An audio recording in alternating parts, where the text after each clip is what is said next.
Hello everyone, how are you doing? This is MD Tech here with another quick tutorial. In today's tutorial, I'm going to show you guys how to add, edit, or place mid-roll ads on a YouTube video. So for videos that are longer than 8 minutes long at the time of this recording, you can add additional mid-roll ads. Please keep in mind that even if you place the ads, it doesn't mean that YouTube will play the ads at every given ad break.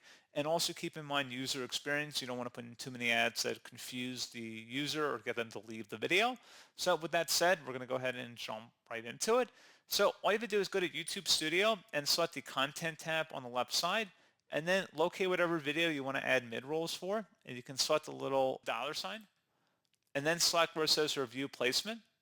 And then at this point, you can go ahead and insert your own ad breaks by just clicking inside the time scroll bar here and select Ad Break.